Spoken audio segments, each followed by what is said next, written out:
Morning children. आज मैं आपको कक्षा 10 का पतझड़ की टूटी पत्तियां लेसन 7 उसका व्याख्या करने जा रही हूँ। उसका पहला प्रसंग है गिन्नी का सोना। लेखक इसके हैं रविंद्र केलेकर। उनका जन्म जो हुआ था कोंकण में 7 मार्च 1925 में हुआ था। ये जो है इन्होंने छात्र जीवन से ही गोवा मुक्ति आंदोलन में शामिल हो गए थे और इन्होंने लेखन कार्य भी शुरू कर दिया था। इन्हें कई पुरस्कारों से सम्मानित भी किया गया है। गोवा कला अकादमी के साहित्य पुरस्कार सहित कई और भी पुरस्कार इन्हें मिले हैं। इनका पहला प्रसंग है गिन्नी का सोना। जीवन में अपने लिए सुख साधन जुटाने वालों से नहीं बल्कि उन लोगों से परिचित ये करवाते हैं जो इस संसार को सबके लिए जीने और रहने योग्य बनाए हुए हैं, यानी आदर्शवादी लोग। इस पाठ में लेखक ने शुद्ध सोने की तुलना आदर्शवादी लोगों से की है।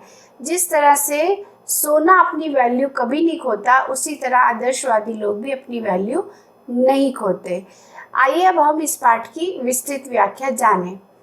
शुद्ध सोना अलग है और गिन्नी का सोना अलग है। गिन्नी के सोने में थोड़ा तांबा मिलाया हुआ होता है, इसलिए वो थोड़ा मजबूत भी होता है और चमकदार होता है। शुद्ध सोने से भी मजबूत होता है। औरतें जो हैं तांबे के गिन्नी के सोने से गहने बनवाती हैं, परंतु ये होता तो गिन्नी का ही सोना है, शुद्ध सोना नहीं होता। ये बात न भूले कि बखान आदर्शों का नहीं आजकल बल्कि व्यवहारिकता का होता है, और जब व्यवहारिकता का बखान होने लगता है तब प्रैक्टिकल आइडियलिस्टों के जीवन में आदर्श धीरे धीरे पीछे हटने लगते हैं और उनकी व्यवहारिक सूझबूझी आने लगती है। यानी वो अच्छी चीज़ों को छोड़कर लालच के लिए गलत चीज़ों को और जल्दी वाले रास्ते को अपनाते हैं सक्सेस होने के लिए। सोना पीछे रहकर कभी कभी तांबा आगे जरूर जाता है।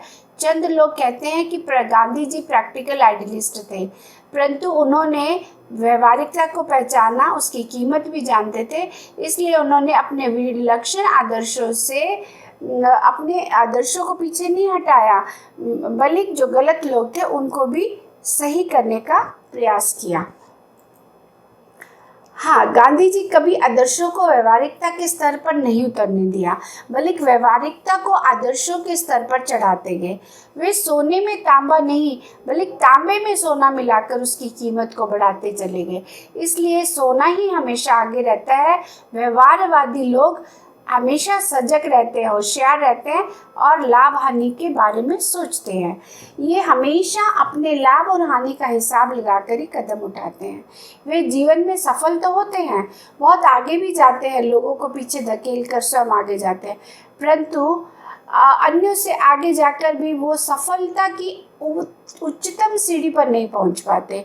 खुद जो आदर्शवादी लोग होते हैं वो सदैव सफलता की ओर रहते हैं और कभी भी उनको कोई नीचे नहीं गिरा सकता। असली सफलता वही है जो खुद ऊपर चढ़ो और दूसरों को भी अपने साथ लेकर चलो। यही महत्व की बात है। यह काम तो हमेशा आदर्शवादी लोगों ने ही किया है। आज समाज में जो शाश्वत मूल्य जैसे कुछ हैं तो वो केवल आदर्शवादी लोगों का ही दिया हुआ है। व्यवहारवादी लोगों ने तो समाज को हमेशा गिराया ही है और पतन की ओर ले गए।